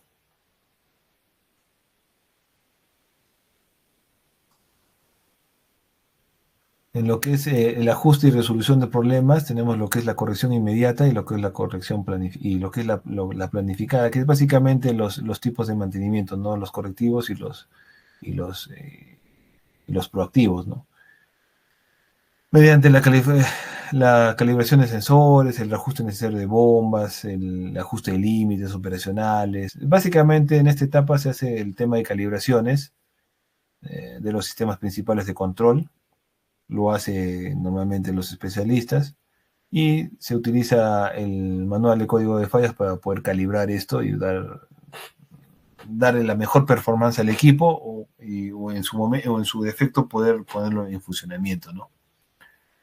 Se pone acá la frecuencia según se requiera porque estos parámetros varían de acuerdo al contexto operacional, al tiempo de operación y al desgaste que también vienen acumulando los componentes de acuerdo a su PCR o a su tiempo de vida, o a su tiempo de operación, ¿no? Con el tiempo de acuerdo al tiempo de operación, los componentes mayores los sensores o las bombas se descalibran, entonces esto requiere una calibración en cada cierto tiempo. Tenemos lo que es las reparaciones correctivas, que es básicamente las inmediatas, las que se resuelven en el día a día, las que nos afectan básicamente la confiabilidad del equipo. Y básicamente se clasifica en lo que es fugas menores, conectores sueltos, pernos sueltos, que generalmente se sueltan por vibración. Y para poder asegurar la disponibilidad de estos equipos, nosotros tenemos que tener una protección de estos componentes, ¿no? Se coordina con el área de mantenimiento de la mina para poder ejecutar reparaciones según se requiera. Y como les comenté, y finalizando el tema de la documentación y el análisis, ¿no? Una vez que se resuelve el problema, es necesario tenerlo mapeado, como le decimos aquí, ¿no? Tenerlo registrado para poder no hacer, para evitar hacer retrabajos en un futuro y perder la misma cantidad de tiempo y mejorar, por ende, nuestro MTTR, ¿no? A veces ya problemas que han surgido ya con cierta regularidad, ya deberían estar registrados para no volver a hacer un retrabajo.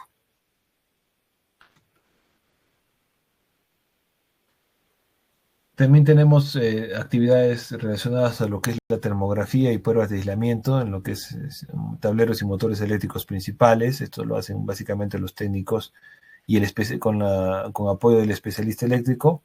Y utilizamos instrumentos ya sea como cámaras termográficas, megómetros, multímetros para poder identificar anomalías en el sistema, ¿no?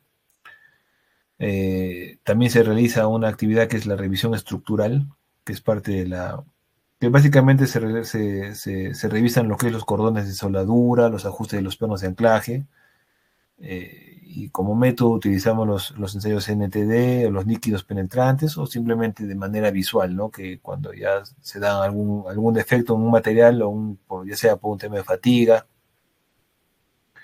por un tema de desgaste, visualmente se puede apreciar, entonces se puede hacer un reporte, se puede parar el equipo para poder solucionar ese problema, ¿no? El monitoreo continuo y el análisis de tendencias también es un tema muy importante, ya que con eso podemos nosotros adelantarnos a la falla, mediante el análisis ya de tendencias, de top 5, de parámetros de temperatura, por ejemplo, también en los componentes. Presiones, análisis de aceites, por ejemplo, también es un tema muy importante para poder ver la condición del lubricante, y eso nos va alertando y nos va alertando y nos permite podernos adelantar a la falla y poder tomar un plan de acción inmediato o a largo plazo de acuerdo a la necesidad, ¿no?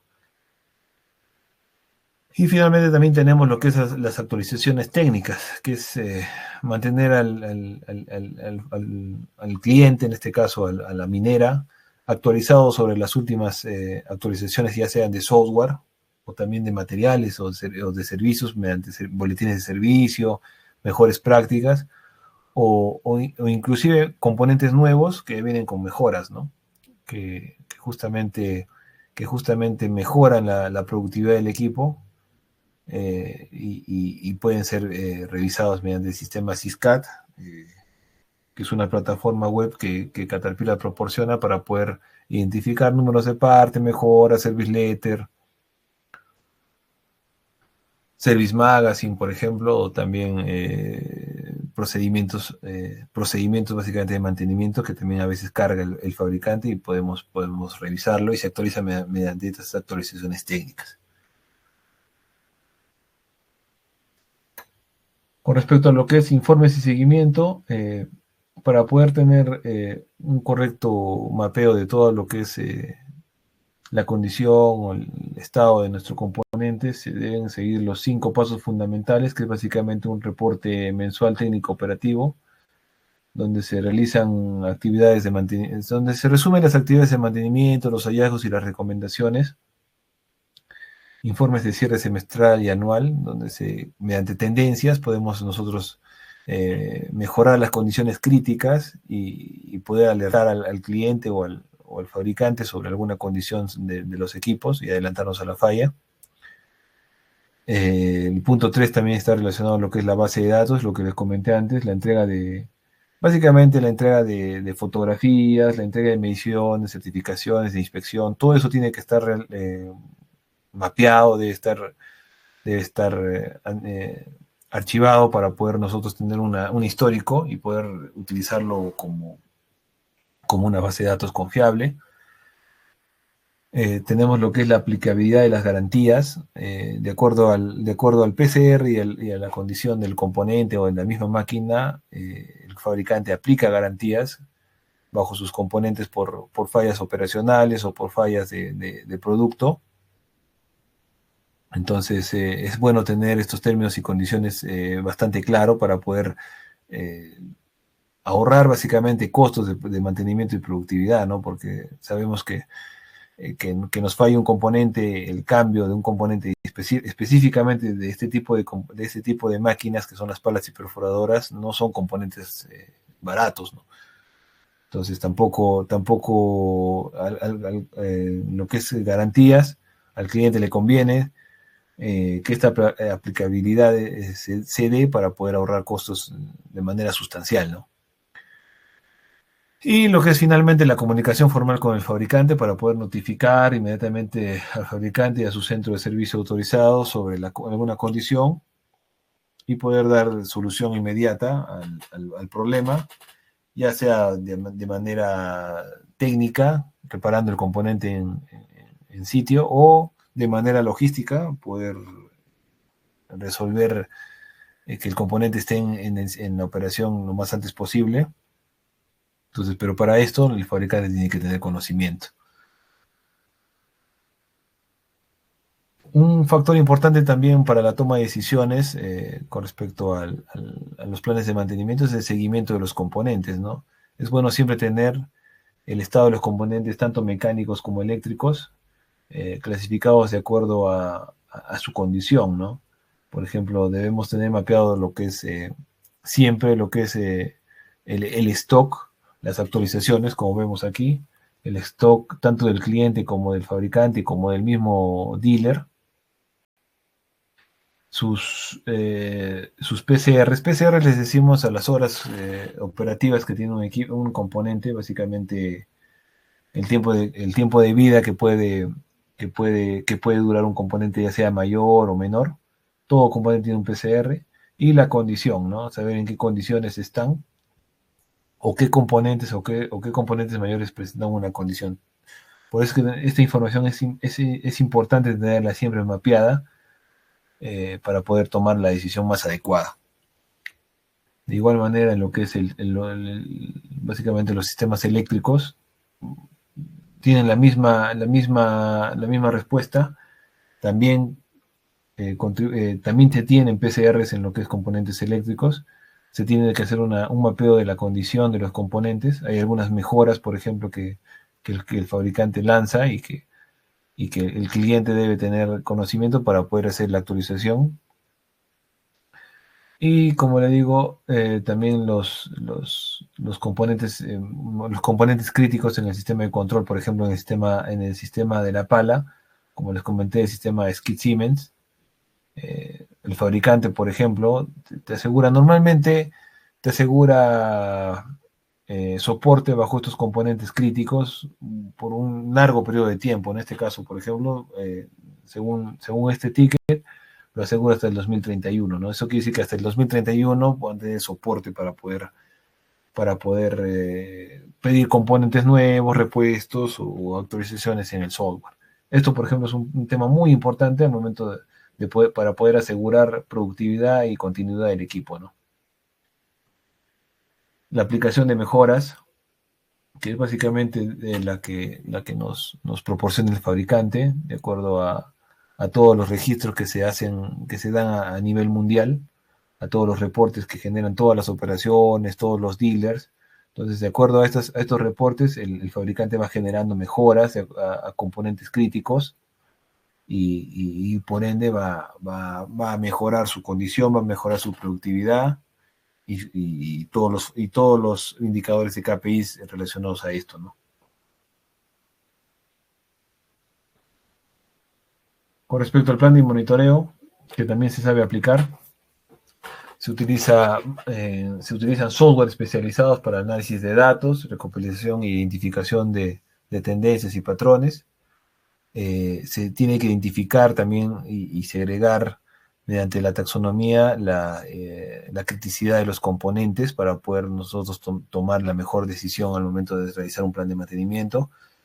Se debe revisar el historial de mantenimiento tanto de este equipo como de un equipo en particular como de toda una flota o de todo un conjunto de flotas, ¿no? Que es lo que hace el fabricante.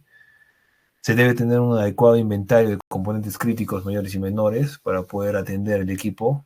Como ya les comenté, este tipo de componentes son componentes bastante grandes, o sea, no es un componente que se pueda almacenar con facilidad, y entonces el encargado del planeamiento, por ejemplo, tiene que ser muy fino en este aspecto al momento de solicitar o tener un stock de componentes para poder atender contingencias, no solamente por el precio, sino también por los lead time, ¿no? Los tiempos de llegada de pedidos a fábrica, que normalmente son largos. Entonces ya el planeador el planner tiene que estar enfocado y fino en este aspecto, ¿no? Para poder tener los componentes y la condición del equipo no se pierda, ¿no? Y también se tiene que utilizar lo que es parámetros de monitoreo para el tema de vibración, temperatura, presiones, nivel de fluidos y lo que es análisis de aceite, ¿no? Que es un tema muy importante, el tema de los lubricantes.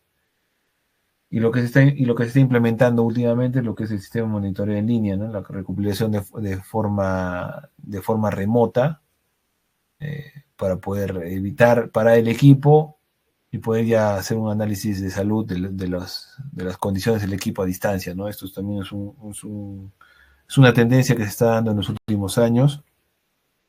Depende mucho también de las facilidades que la minera dé. Hay mucha información que en esencia el dueño de la mina, por ejemplo, no quiere que se comparta, entonces todavía hay que se llama parámetros y condiciones que a veces frenan un poco este punto del sistema de monitoreo en línea, pero con el avance tecnológico ya se están mejorando el tema de reportabilidad, ¿no? Los sistemas de reportabilidad, que son beneficiosos tanto para el cliente, para el dueño de la mina, como para los dealers y el mismo fabricante, ¿no? Para poder brindar un mejor servicio.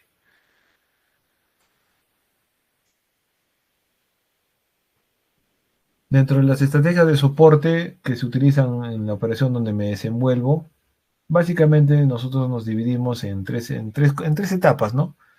Lo que es el monitoreo de condiciones mediante DARIS, lo que le comenté, que es un sistema de alerta de sucesos, de tendencias, de eventos operacionales que se realiza a distancia en un centro, puede ser en un centro de control, que también lo hacen en Lima, en este caso, o mediante un servicio web que lo puede hacer cada especialista desde su oficina, no solamente los especialistas, sino también los, eh, los, eh, los dueños de la mina, por ejemplo, los gerentes, los jefes, pueden monitorear este sistema mediante el sistema DARIS.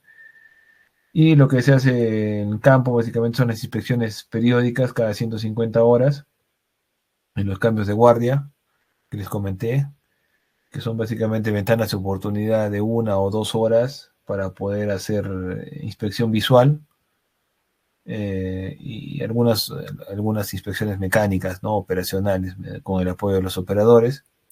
Y lo que es la ventana de oportunidad más grande, que es lo que es el mantenimiento preventivo, que en el caso de las palas se hace cada 350 horas, donde ya se hace un trabajo mayor, de mayor envergadura, de mayor detalle, porque ya un equipo normalmente para todo el día.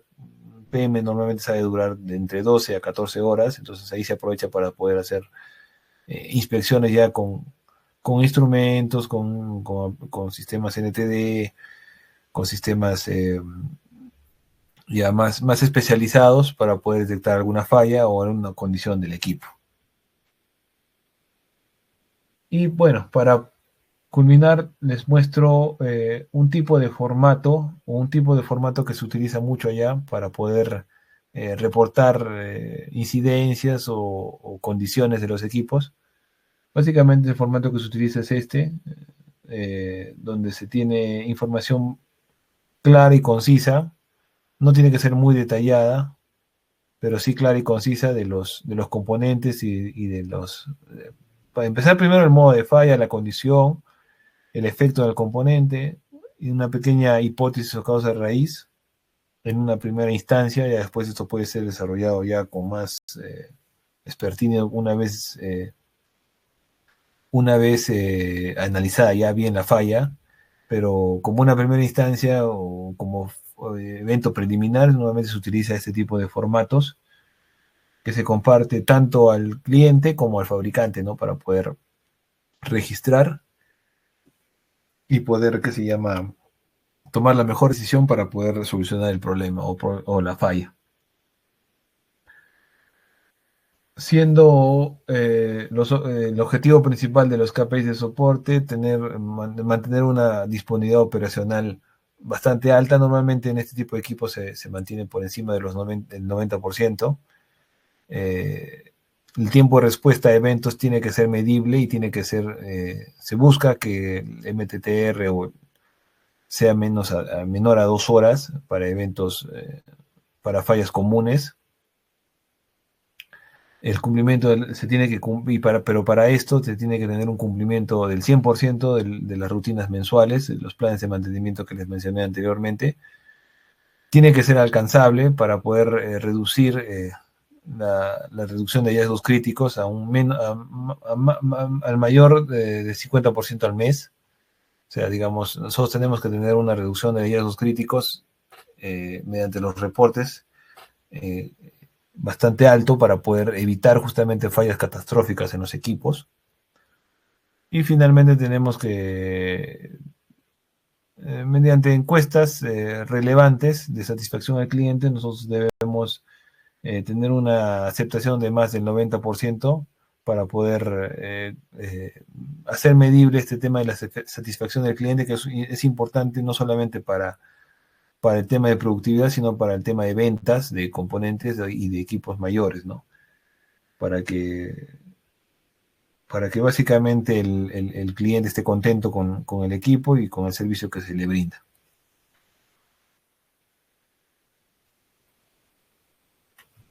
Bueno, eso sería básicamente todo. No sé si tengan alguna pregunta. Agradecemos al ingeniero Freddy Villanueva por esta ponencia tan valiosa y llena de información práctica. Ahora vamos a pasar a la ronda de preguntas. Les recordamos que pueden escribir sus consultas en el chat si aún no lo han hecho.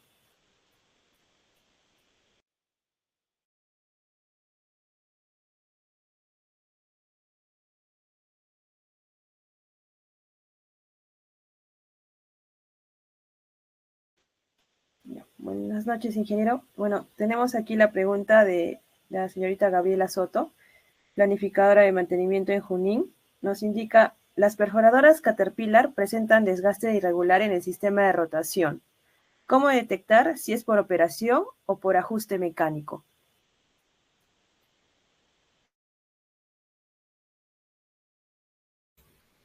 Justamente uno de los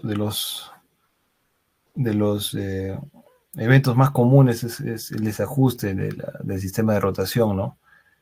Básicamente se da, y la experiencia que hemos tenido en Mina es por no cumplir el procedimiento que el fabricante dice al momento de ajuste de tuercas.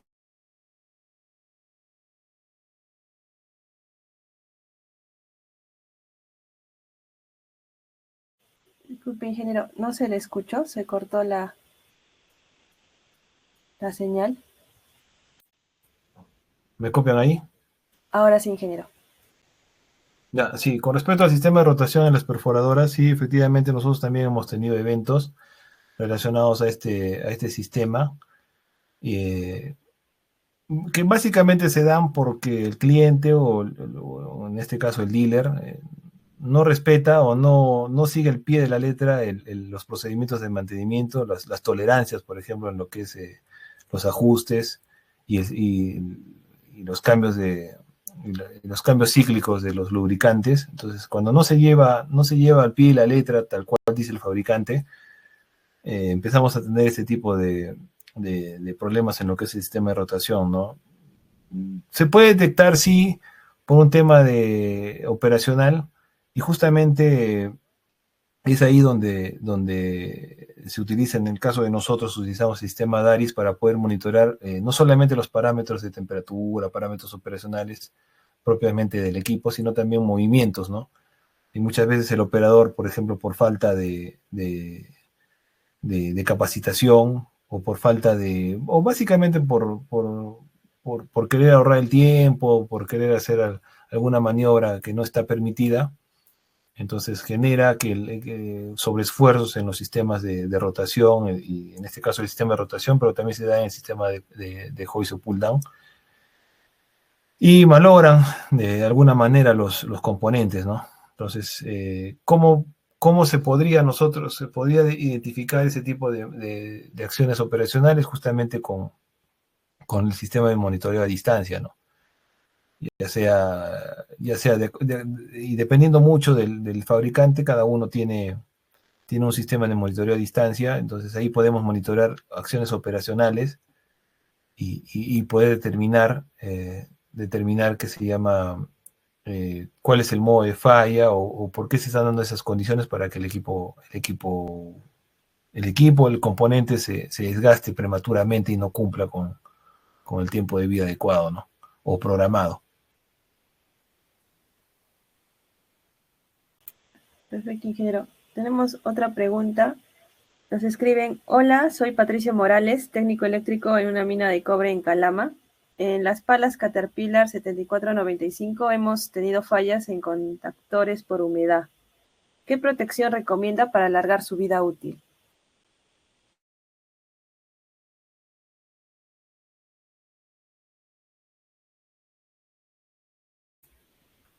¿Qué tal? ¿Cómo estás? Con respecto a esta consulta, bueno, y es un tema muy bueno. En el caso de nosotros también hemos tenido eventos similares en el tema de los contactos.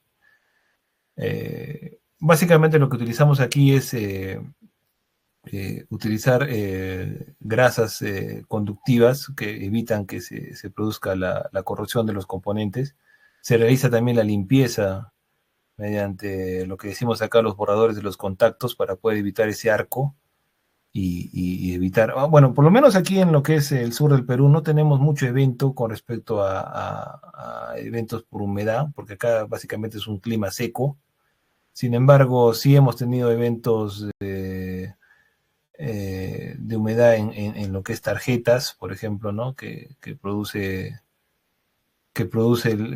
fallas, que producen que las tarjetas empiecen a fallar. En el caso de los contactores, como te comenté, lo que se utiliza acá es mantener, utilizamos hay una especie de lubricante conductivo que utilizamos aquí para poder evitar este tipo de condiciones y lo que es la limpieza constante, ¿no? Cada mantenimiento programado, aproximadamente cada 250 horas, se realiza una revisión de todos los contactos para poder determinar la condición y por ende cambiarlos, ¿no? Dependiendo también del componente que se vaya a utilizar. Si es un contactor grande, de gran capacidad, bueno, ahí el mantenimiento es distinto. Sin embargo, cuando son componentes y contactores pequeños, se realiza normalmente el cambio. Perfecto, ingeniero. También tenemos otra pregunta. Buenas noches. Soy Verónica Araya, supervisora de perforadoras Epicor en la región de Atacama. Con el polvo fino, los sensores de profundidad fallan seguido. ¿Cómo podemos prevenir esas interrupciones?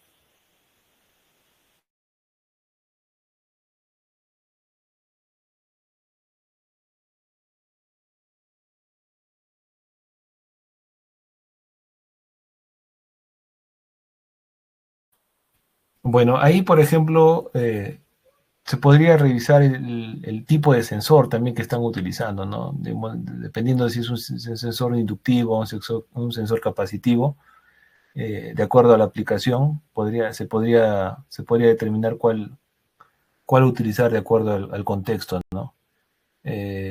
Lo que se hace normalmente también es realizar el mantenimiento. En lo que es sensores, es realizar el mantenimiento constante de estos componentes para evitar que justamente nos den datos o medidas cerradas, ¿no? Eso es básicamente lo que se hace en lo que es sistemas de sensores. Perfecto, ingeniero. Tenemos aquí también la pregunta del ingeniero Joel Laime Ari. Nos indica, buenas noches, muchas gracias por su presentación. Quisiera consultarle cómo podríamos empezar un análisis de tiempos de carguío en palas. ¿Qué tan crítico es evaluar el P80? ¿Qué variables más podríamos profundizar?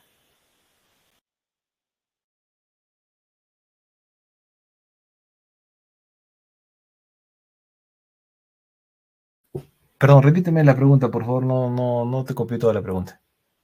Dice, quisiera consultarle cómo podríamos empezar un análisis de tiempos de cargueo en palas. ¿Qué tan crítico es evaluar el P80? ¿Qué variables más podríamos profundizar?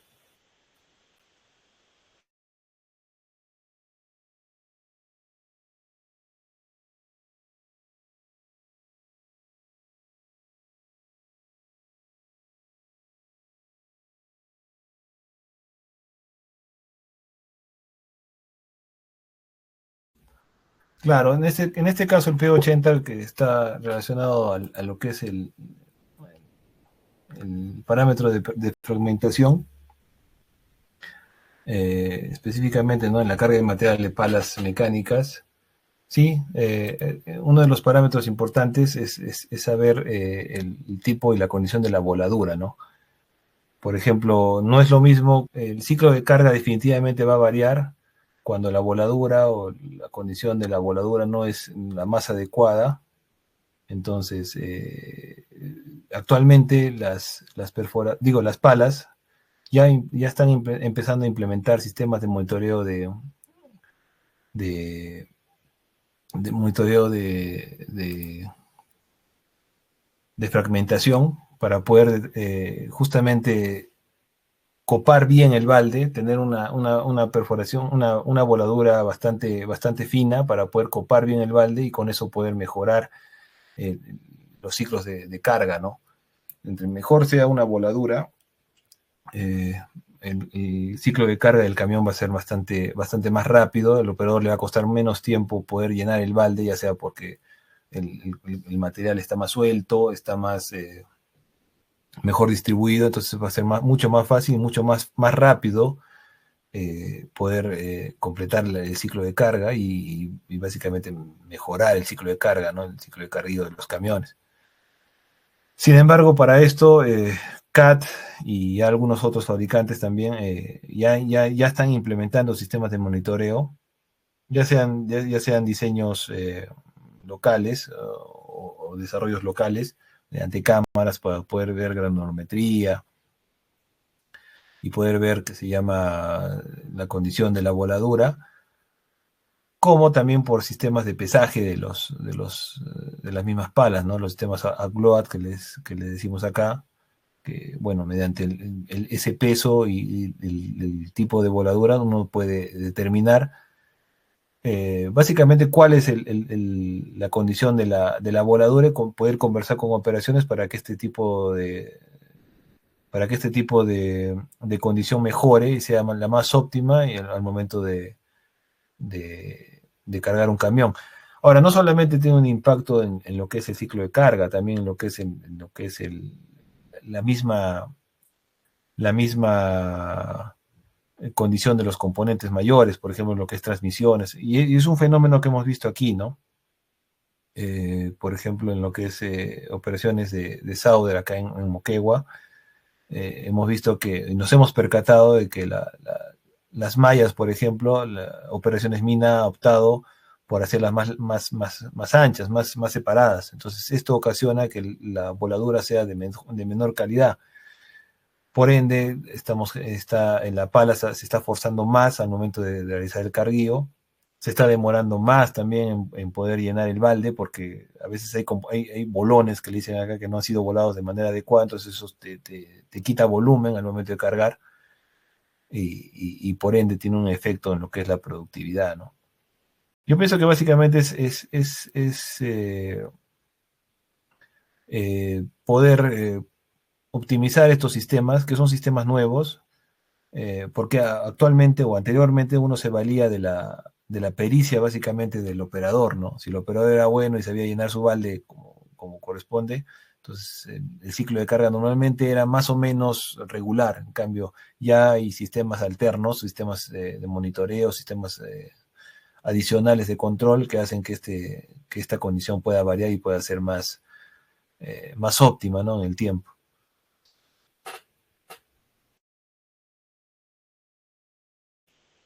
Perfecto, ingeniero.